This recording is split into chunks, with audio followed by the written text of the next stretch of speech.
The necessity of surrendering the inheritance according to the portions that Allah ordained.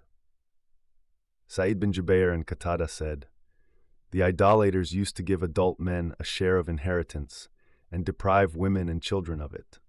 Allah revealed, لِلْرِجَالِ نَصِيبٌ مِمَّا تَرَكَ الْوَالِدَيْنِ وَالْأَقْرَبُونَ. Therefore, everyone is equal in Allah's decision to inherit, even though their shares vary according to the degree of their relationship to the deceased, whether being a relative, spouse, etc.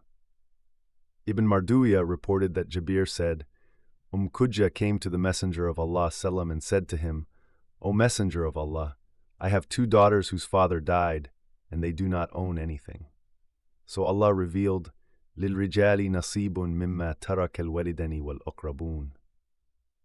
We will mention this hadith when explaining the 2 ayat about inheritance. Allah knows best.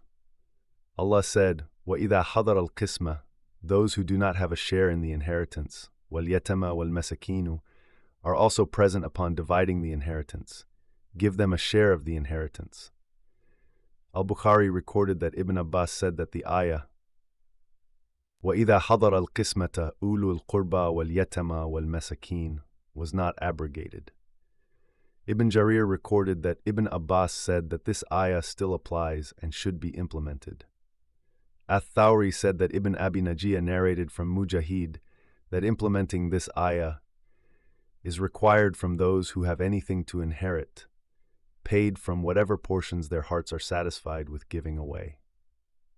Similar explanation was reported from Ibn Masud, Abu Musa, Abdurrahman bin Abi Bakr, Abu al-Aliyah, Ash-Shabi, and Al-Hasan. Ibn Sirin, Sa'id bin Jubair, Makhul, Ibrahim an-Nakhai, Ata bin Abi Rabah, Az-Zuhri, and Yahya bin Yamar said this payment is obligatory. Others say that this refers to the bequeathal at the time of death, and others say that it was abrogated. Al-Awfi reported that Ibn Abbas said that this ayah, وَإِذَا حَضَرَ الْقِسْمَةِ, refers to divisions of inheritance. So, when poor relatives, who are ineligible for inheritance, orphans, and the poor attend the division of the inheritance, which is sometimes substantial, their hearts will feel eager to have a share, seeing each eligible person assuming his share, while they are desperate, yet are not given anything. Allah, the Most Kind, Most Compassionate, commands that they should have a share in the inheritance as an act of kindness, charity, compassion, and mercy for them. Observing fairness in the will, Allah said, وَلْيَخْشَ الَّذِينَ لَوْ تَرَكُوا مِنْ خَلْفِهِمْ. Ali bin Abi Talha reported that Ibn Abbas said that this part of the ayah refers to a man who is near death and he dictates a will and testament that harms some of the rightful inheritors. Allah commands whoever hears such will to fear Allah and direct the dying man to do what is right and to be fair, being as eager to protect the inheritors of the dying man as he would be with his own. Similar was reported from Mujahid and several others. The 2 Sahihs record that when the Messenger of Allah visited Sa'd bin Abi Waqqas during an illness he suffered from, Sa'd said to the Messenger, O Messenger of Allah, I am wealthy and have no inheritors except a daughter. Should I give 2/3 of my property in charity? He said no.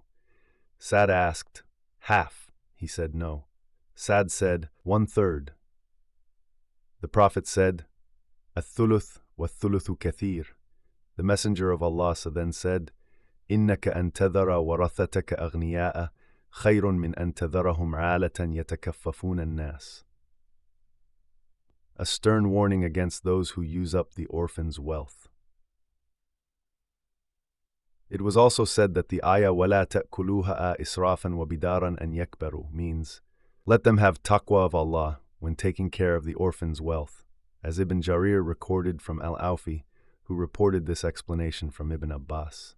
This is a sound opinion that is supported by the warning that follows against consuming the orphan's wealth unjustly.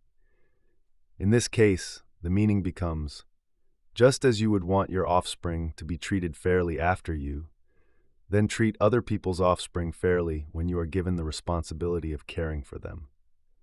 Allah proclaims that those who unjustly consume the wealth of orphans will be eating fire into their stomach. This is why Allah said, إِنَّ الَّذِينَ يَأْكُلُونَ أَمْوَالَ الْيَتَامَى ظُلْمًا إِنَّمَا يَأْكُلُونَ فِي بُطُونِهِمْ نَارًا وَسَيَصْلَوْنَ سَعِيرًا. Meaning, When you consume the orphan's wealth without a right, then you are only consuming fire which will kindle in your stomach on the day of resurrection.